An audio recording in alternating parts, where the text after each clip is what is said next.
Mizo na movement bung hi na India independence dona Mizoram din hun Government of India Act 1935 in thunai na pek angin India Ram state te chuan ni pui aya provincial assembly member te siamin British sarkar hnuaia British India chu thui tak ro rel na le thunai na pe a August ni som panga kumsang khaziko somli pasaria India Ram chu British in asu san don khan state le province tin te chuan eng sarkar le ram nge an som don ti du than na pek ret an ni a British India churam hlom lian pui pui pahnih India le Pakistan a then alo tul ta a atam ber chuan India tel an thlanga Musulman tamna ram te chuan Pakistan a tel an thlang bok ani Raja le Maharaja upram te chuan India ram a tel an thlang deuh vek boka chuti laia British sarkar thupuan December ni ruk kumsang khazikwa somli paruka chuan adu lo ram te chu India emo Pakistan a emo tel lutir an ni lawang atia hemi zulzu hian pune ruwa point athu soya ram tin ta chuan India tel theina le chua theina tur constitution siam zo adu thanna pek an ni anga engti kong mai in ti luina om lovang ti in adel thlap ani heiba ga hian pune ruwa thu soi dungzu in Indian National Congress working committee chuan Mars ni riat kumsang khajakwa somli pasaria assembly in constitution an siam te hi apom du tu ta chunga chau manan ni ang ti in apuang bok ani British Sowin Mizoram nop chung zong hin nam tlem te le sang hlak a chevel nam dang tam tak ten an chim ral mai lau thon oman ni ti hria in Mizoram chu ding doi taka hum halin political party din po an thal ngai ho lova chu baga pon lama mi te jin lu le pem lu ve po phal lovin Eastern Bengal Frontier Regulation hoya phalna apek te chau lu theina inner line permit ILP mangin an hum hal lat boka amai ro chu kumsang khazakwa somli pasaria India ram chu British sarkar in achu san don ta sia Mizoram point a political din mun tur du thlanna asiam alo ngai don ta a chu wangin kumsang khazakwa somli paruka chu Mizoram a political party din alo tul ta ka wangin British sarkar chu political party din phalna apeta ani political party din le politics khel phalna kum khat chawa upanai Mizoram chuan politics din mun tur du thlanna rabi pui chu asiam ngai ta a politics mi pui an lamol em awangin Mizoram ta na thale thlo po an hliar sang thiam tak tak lova maidan sang sang in sul nuai noya ani na taka chun nau pang kum tlem te au pa hena an pui pasal tur thlan tir tum ang chau ani British sarkar in India le Mizoram han chu san don chun mizo huai tu then khat te chun India ram tel ve mai tharing India ram zom an du a then khat ero chun East Pakistan tu na Bangladesh si zomila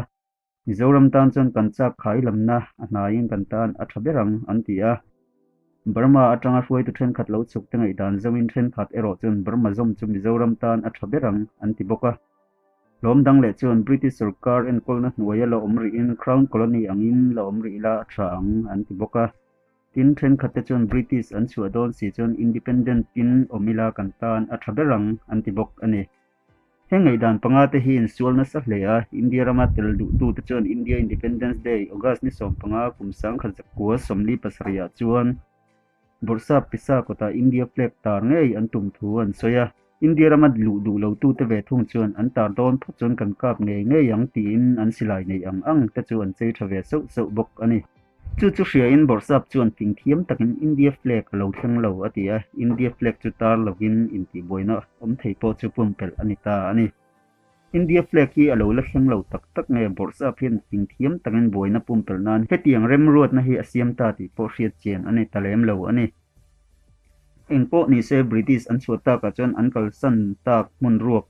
a chuan India ro rel na chu rain bun ngala mizo me pui politics la mol tak chuan ani dan turanga in le do na chang po chuang lokin kan clear liam tamai maya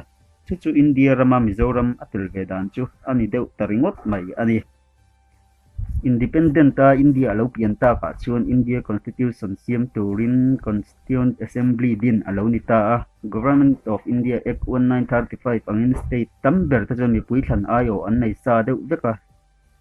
chung te kal tlang chun constitution siam tu tur constituent assembly chu din ani chu constituent assembly chuan thu pon poi mo ber siamin vo in ni thlenga India constitution thu bul a da in ke ni India mi pui ta chuan kan ayo te kal tlang in India siam kan rem ti a he constitution hi vo in November ni som hi paru kumsang khajakwa somli pako hian man turin keimani le keimani kanin pe tin annem hetta ani hei tak hi India siam tu le alo pian chu na chul chu ani a tin hei tak hi mizo te an tel ve lo na ani awangin India ram le constitution hi barlui constitution ani anti hei tak hi Mizoram lo boina ru kol lian ber po chu anita ani heti lai Mizoram chu politics a kum khat le ko pa ni kan ti to ang khan ami pui chu soilo a ruai tu te po an lamol em a independence thang thei kan ni em ti te crown colony omzel thei kan ni em ti te Pakistan emo Burma emo zom thei kan ni em ti te le du thlan na dang kan siam thei em ti te ngai to in an ko ma chung ruai tu kal khom te chu accredited leaders anin tia ugas ni sompali kumsang khazako somli pasaria aizola Mizoram borsap superintendent LL Peters Hovin mi poimo nia riat mi somngrual zet an thukhoma chuta an thurela chon mizolu sai te hian ramdang Pakistan emo Burma emo anzom them ti tele India rama tel tur an ni chuan kumsom chungin an du chuan an chuak le thayang ti thu te hi chuti lai Assam governor chu zo chian ni ro se an tia chu thurel chu Assam governor hnen an zuk thon tangeya ama ero chu Assam governor chu an mani chanvo le din hun dik tak po shelo lutuk khopa mol chu chandla ga po angai lo ani taveang voini thlengin channa a om talo reng renga British sarkar an chuka an ram of Mizoram chon India ro relna aron in kunglut ve tha top pa chu Mizo ten ani vedan tu reng emoti in dodal lovin an om tamai maya chu India rama Mizoram lo tel ve tak dan chu ani taringot mai ani Mizo nam thinlung Mizo nationalism le alo than lenda pathian in mishing te siam hen trong sang te nam dan culture sang te sa ko sang te le chenaram sang te in min siama a then nam tlem te kan nia a then nam tam tak te an nia keima ni ram le nam dan culture te chim ralin omang ti lawin nam ping le nam mol te po in ven le in hum him kan tum thawa hei hi siam tu pathian in ramsa le mishinga ati ratranga ada ani chu mishinga chon nam thinlung nationalism an ti hi ania an aya namro puila changkang jok po ni masla an nam an chim ral chu amol jok point an phal chuang ho lova an thei top le an thei dan kong sang in ven an tum theu thin ani he in hum him du na thinlung bokin mizo pi le pu te hun atangin na lo thok to thina nam dang ten an nek che pin an chim ralang ti hlawin an thenom ram te po an runin an lo dova hoisen tak le thi ngamin pi le pu hun atang to in an lo tang thin ani British sarkar in Mizoram opa chu asam le dom po khan Mizo namta na thaber tur ngai tuin du dan le ngai dan po in ang lo nual reng ani amai ro chu soita bang khan India rama telui ani tasia tongsa khole culture le in cheidan nen lama han chim tranta chung ta chu poma lo zom ve mai nial lo anom la in du ho lo le na sataka do pol po an oma hen Indian nationalism lo trang chau hi lo poma zui ve mai zel du tam takan oma chuti lai chuan atira tanga do ngar le na sataka do zui zel tum tu pol po an reng bok ani kumsang khazakwa somnga tanga kumsang khazakwa somruk inkara chon Indian nationalism le culture jungzam chon Mizoram ma son chakle a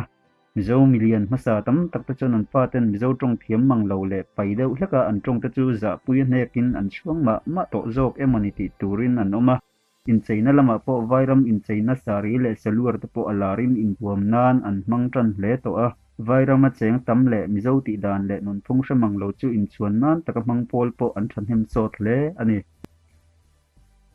heng te hi du lovin kumsang khazako somnga paret kum top lama Mizo culture society lo ding ta president atan pu arbi chonga secretary atan pulal deng le pudeng chuana treasurer atan pu soi thanga te man an nia an thei to pin Mizo nam culture hum hala choisan an tuma roi tu te hian thanem an nga in thu soi an thiam boka mi puin an thu soi pon ei hle trin amai ro chu ngai tu na Mizo nam thinlung nationalism hi akha em awangin an ngai poimo in an soi tam lo thei lova thu an soin an tui tul tula nationalism le politics an tel tam tul tula atopa phei chuan an ho tu te ngai mo tham an soi lo thei talova an ruai tu then khaten sarkar hathok an ni atanga ban an hlo boxi awangin tlemin he Mizo culture society hi azu le tari ani hati hun lai him Mizoram chan mau tam tram na ha chondona Mizoram mau hi kumsam ngadang atamin ara chung mau ra ta chu saju in ein na satakin anin tha punga chung sajupung ta chuan bule thlai te izawin tram na sataka thlen thri na ni ti hriat ani a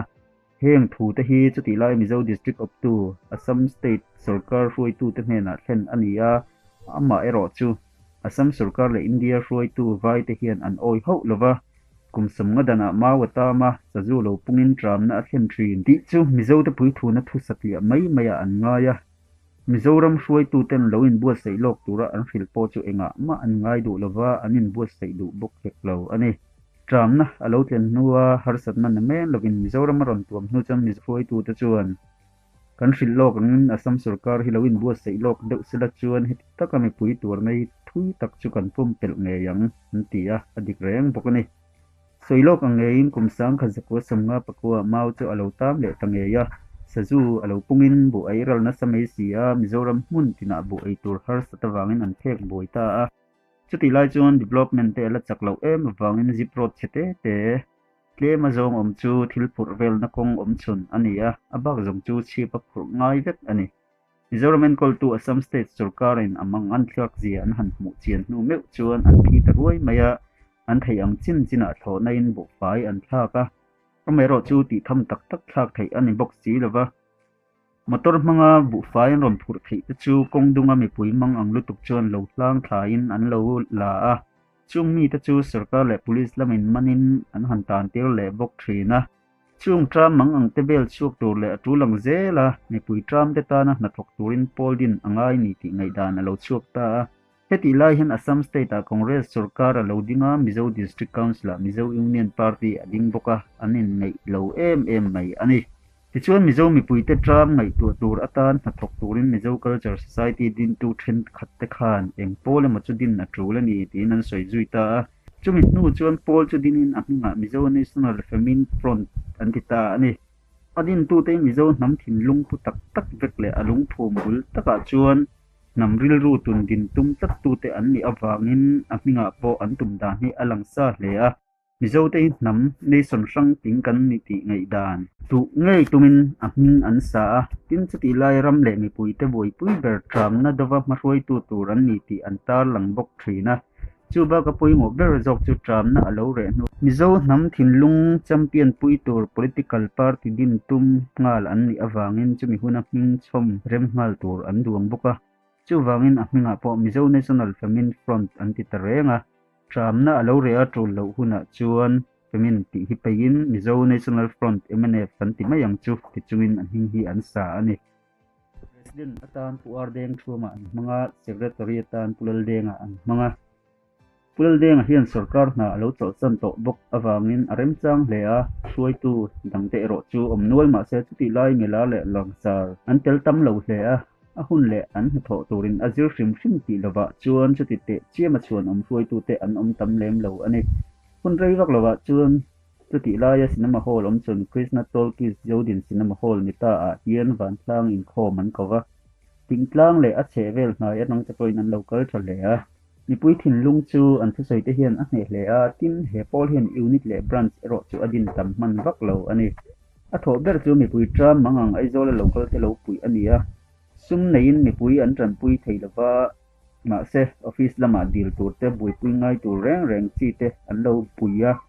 mi mangang zual ten sarkar bu fai lo tol chu an lo lak ve chot thin te chu ruk ru anga an lan lo nan receipt te zel turin an hril boka ama ero chu sarkar in heng mi te hi aman chang alo om lo theilawa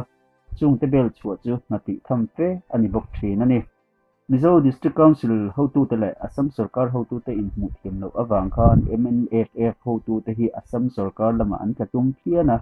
chu chuan nakin na MNF anga alo din hnuwa po kongro thui tak achut pha tak he ani engpo ni se kumsang khazakwa samruk alo liam chuan mau tam chu alo re tran ta bu alo thara thingtlang lam ni puiten ei tur an nei china chuan MNFF anga an hatul te po alo tlem zela atrul na le amamo na alo zo tak nu chuan Mizo Culture Society ang bokin atak lo piang tur MNF tan kong azon zo nuwa alo top le ta apil le atuam tu zong zong te atlak ral nuwa achidik tak Mizo National Front MNF chu alo piang ta ani